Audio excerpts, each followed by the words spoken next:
Several thousand taxpayers who have been waiting for months to receive refund checks are now being told they might not get paid until June. Breaking news just coming into the 11 News studio right now. The project that's supposed to beautify a stretch of I-70B is having some ugly side effects. But do you know what they actually make and why they make it? Tonight, we investigate. Matt, did they happen to mention when a decision would be made on the status change for the monument? And we were so hoping to see the supermoon, but the darn clouds got in the way. You can't even find the moon. They say he kicked in the back door, stole 142 DVDs. They found him right here in the parking lot. A Chicago doctor is using a treatment normally used on menopausal women. And if you like today, you're going to love tomorrow and pretty much the rest of the week. Right, Scott? That's pretty much how it goes. Kind of sound like a broken record, as we've been saying for a while. Well, like I said, I like this broken record. We're going to just keep on playing the same song. Bad news for book lovers. Our Borders bookstore here off Highway 6 and 50. U.S. military officials say there are signs that pro-Gaddafi forces are retreating. The neighborhood surrounding 12th Street and Walnut Avenue was defaced overnight. And just a quick note, if you're traveling on I-70 tomorrow in the DeBeck Canyon, they're going to be doing some rockfall mitigation. And Natalie, do we know exactly what they were looking for, and also did they find anything? Well, Gina and Glenn, we don't know exactly what they're looking for at this point, but the coroner's office did bag several bone fragments that they're going to take in for further testing. Now, the coroner's office, the Mesa County Sheriff's Office, Search and Rescue, they all started their search up on 23 Road, and then it led them here to this field off Logos Court where I stand now. This is a case that's eluded law enforcement for nearly 4 years. As they fan out across the field, all are hoping to find yet another piece of the puzzle. It is a case that definitely, we have a strong desire to solve. Armed with shovels and markers, the search for clues into the disappearance of Paige Bergfeld is heating up again. Trying to distinguish what could actually be evidence or not. Anything they suspect could be part of the case, they'll take it back and make that determination later. The sheriff's office says new developments in the case led them back to this field, which is very close to where Bergfeld's car was found burned out in 2007, just days after she went missing. I believe it's very solvable and are just closer to getting there. Chief Deputy Coroner Kim Hollingshead was called in to help investigators decipher between human and animal remains. Hollingshead says among the things they're looking for, a clandestine grave where a body is simply dumped in the ground and covered. It is not unusual for a perpetrator to salt the top of a clandestine grave by putting something other than human remains on the top, to where an investigator going through and looking at that would see the animal bones and then dismiss that as just being an animal grave and move on. Hollingshead says they will err on the side of caution. If there's anything at all that is remotely believed to be related, we gather it and collect it and bring it in for even greater degree of expertise to analyze. Frank Bergfeld, Paige's father, says he's encouraged to see the sheriff's office out and searching again. I guarantee you I have not had a day go by where I don't think about doing something or actually do something to try and further the investigation. But he does feel like he's been left in the dark when it comes to the investigation. He says he didn't know about today's efforts until I told him over the phone. If I can do something with the police, that's good, but so far they don't seem to include us. Investigators do keep in touch with the Bergfeld family. It is quite possible that they aren't giving specific information about what they're doing to him, and that could just be waiting until the results of this is done. But we are absolutely in touch with the Bergfeld family on an ongoing basis. Today's search wrapped up around 2:10 p.m. Mesa County Sheriff's Office says, though, it's not over for them. They plan similar operations like today's throughout the week. However, they have announced no locations. Now, this latest search comes close to a milestone. In June, Paige will have been missing for 4 years. Back to you, Gene and Glenn. A microburst sent a couple of hot tubs flying today. One landed in the middle of North Avenue at the busy intersection of 12th. Luckily, no one was hurt, but it was all caught on tape, and 11 News is the only place you'll see this story. I weigh 250. There ain't no way you can push that off. Scott Kelly is a big man. The owner of Aqua Times Pool and Spa says he can't believe what happened this afternoon. We've had them double and triple stacked.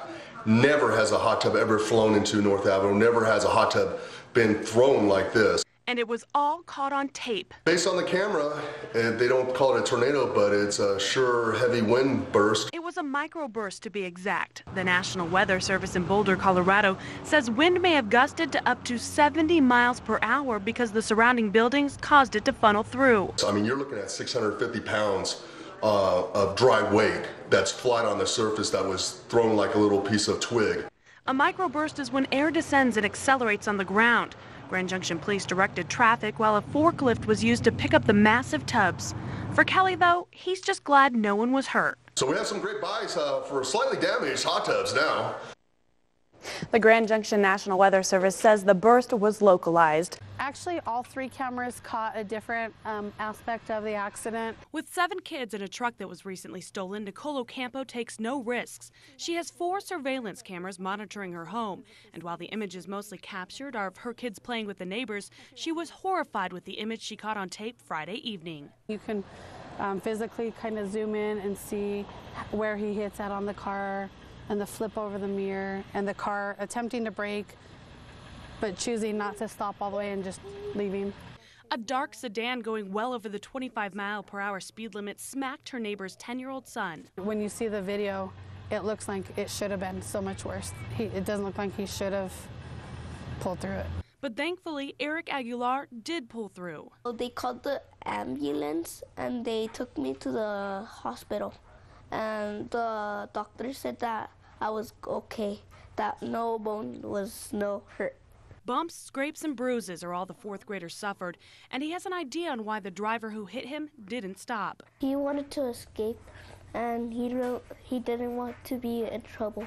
Ocampo says she was more than willing to hand over her footage to the police. But once I physically had to watch it, it really made me sick to my stomach. Ocampo is hoping the driver will do the right thing and come forward. They had to have known they hit him. For 11 News, I'm Natalie Pallone. And they still lost him at Knox and Bayard. This is where they almost avoid the accident. Grand Junction Police are hoping tips from the public will help them find the people who went on a crime spree early Saturday morning, causing thousands and thousands of dollars worth of damage. Police say vandals hit the 1200, 1300, and 1400 blocks of Orchard, Pinion, Walnut, and Cedar Avenues. They broke into garages, spray-painted homes and businesses, even cars. Windshields were also broken out. There are more than 30 known victims at this time, but that number could rise. Police don't have any leads in the case and are asking anyone with information to call the Anonymous Crime Stoppers tip line. That's 241-STOP. Now, if your home or business was spray painted, you can call 243-WASH, and the sheriff's office will send a crew with its tag graffiti removal program to clean it up.